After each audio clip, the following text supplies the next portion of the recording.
ओम नमः शिवाय। दोस्तों, पूज्य गुरु जी ने अभी अपनी कल की शिव महापुराण की कथा में चैत्र शनिवार सप्तमी के दिन किया जाने वाला 11 गेहूं के दानों का एक ऐसा विशेष उपाय बताया है जो उन्होंने आज तक अपनी किसी भी कथा में नहीं बताया है। पूज्य गुरु जी ने कहा कि जब आपके हाथ तंग चल रहे हो, जब रुपए पैसे कहीं से प्राप्त ही ना हो पा रहे हो, जीवन में चारों तरफ से सिर्फ और सिर्फ परेशानियां आ गई हो, उनसे बाहर निकलने का कोई रास्ता ना दिखाई दे रहा हो, तो 19 अप्रैल 2025 शनिवार सप्तमी के दिन कर लेना 11 गेहूं के दानों वाला यह उपाय होगी। हर मनोकामना पूरी मिलेगी, सभी दोषों से मुक्ति, इतना धन आएगा कि संभाले नहीं संभलेगा। माता लक्ष्मी जी और महादेव जी के आशीर्वाद से पूरे साल धन बरसता रहेगा। दोस्तों, जैसा कि आप सभी लोग जानते हैं कि 19 अप्रैल 2025 यानी शनिवार को पड़ रही है चैत्र महीने की सप्तमी तिथि। और दोस्तों, यह वह तिथि है जो चैत्र महीने में पड़ने वाली सबसे बड़ी और चैत्र महीने की पहली तिथि है, क्योंकि यह शनिवार के दिन पड़ रही है और हमारे हिंदू धर्म में इसका बहुत ही बड़ा और विशेष महत्व होता है। पूज्य गुरु जी ने कहा है कि अगर कभी भी मौका लग जाए और चैत्र महीने की सप्तमी तिथि शनिवार को पड़ जाए, तो आप लोगों को सिर्फ और सिर्फ 11 गेहूं के दानों वाला उपाय तो अवश्य ही करना चाहिए, क्योंकि इन दोनों तिथियों का संयोग बहुत ही कम आता है। इसी के साथ दोस्तों, गुरु जी ने कहा है कि जब भी चैत्र महीने की सप्तमी तिथि पड़े तो आप लोगों को सिर्फ और सिर्फ 7 मूंग के दानों वाला उपाय तो अवश्य करना चाहिए। यह उपाय इतना खास है कि अगर आपने सही मुहूर्त पर सही क्रिया अनुसार 11 गेहूं के दानों वाला उपाय कर लिया, जो प्राचीन काल के समय का महा उपाय है, तो मान के चलिए दोस्तों, महादेव जी के आशीर्वाद से आपके जीवन का कितना भी बड़ा दुख हो, उससे आपको मुक्ति मिल जाएगी। आपकी कोई भी मनोकामना हो, मान लीजिए आप नौकरी की तैयारी कर रहे थे तो आपकी नौकरी लग जाएगी, आपका बंद पड़ा व्यापार चल पड़ेगा। और दोस्तों, आप जिस बीमारी से बहुत दिनों से परेशान थे, उस बीमारी से आपको मुक्ति मिल जाएगी। आपके जीवन में धन आना शुरू हो जाएगा, आपके जीवन में धन आने के नए नए रास्ते खुल जाएंगे। और मान के चलिए दोस्तों, फिर आपको किसी भी प्रकार की परेशानी का सामना नहीं करना पड़ेगा। इसीलिए दोस्तों, 19 अप्रैल शनिवार चैत्र माह सप्तमी के दिन आप लोगों को इस वाले उपाय को जरूर कर लेना है।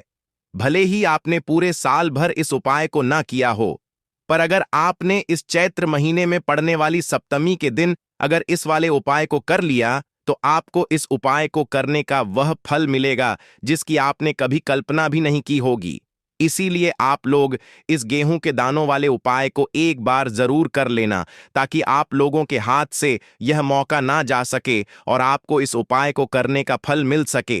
दोस्तों, यह उपाय पंडित जी ने अपनी अभी की ही शिव महापुराण की कथा में बताया है, जो इस उपाय को आज हम आपको बहुत अच्छे से समझाने वाले हैं।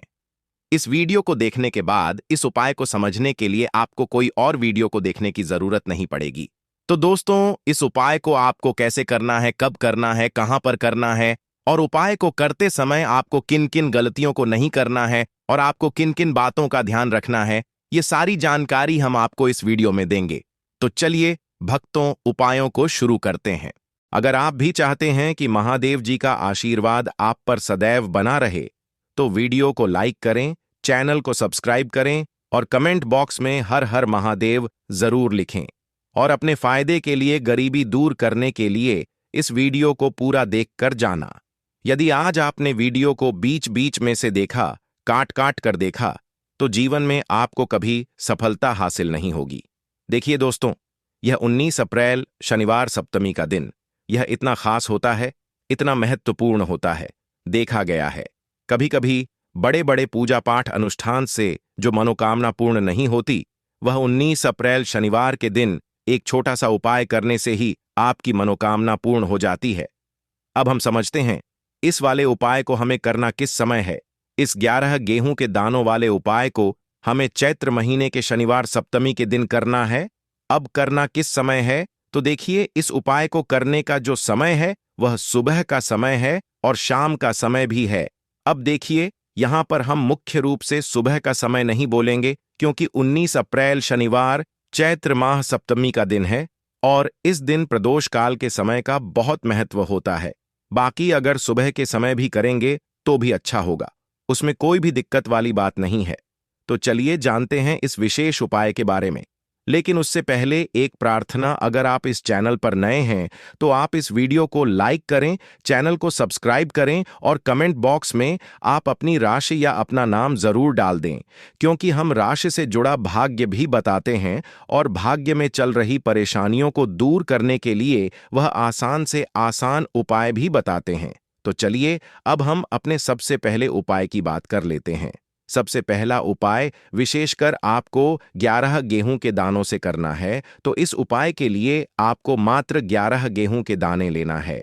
इसी के साथ में आपको एक तांबे के पात्र के अंदर शुद्ध जल लेना है और इन दोनों सामग्री को लेकर के आपको भगवान शिव के मंदिर में पहुंच जाना है।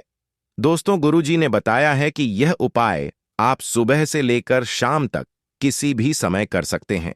देखो दोस्तों, आपके पास जो 11 गेहूं के दाने हैं, सबसे पहले तो उन पर आपको थोड़ा सा जल डाल करके उन्हें गीला कर लेना है।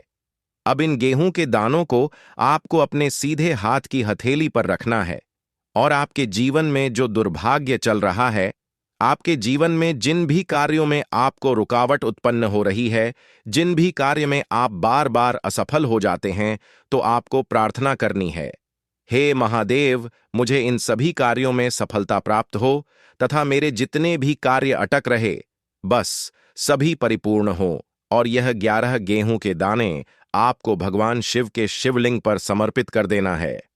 महादेव का मन में स्मरण करते हुए गुरुजी ने कहा है कि जो भी व्यक्ति इस दिन इस प्रकार से गेहूं के दाने समर्पित कर देता है, शिवलिंग पर उसके जीवन से सारा दुर्भाग्य दूर हो जाता है। अब दोस्तों, अंत में जो एक जल का पात्र है आपके पास, इसे भी आपको भगवान शिव की शिवलिंग पर अर्पित कर देना है और श्री शिवाय नमस्तुभ्यम इस मंत्र का जाप करते हुए बस इतना सा उपाय करना है। आपको आपके जीवन का जितना भी दुर्भाग्य है वह सभी दूर होगा।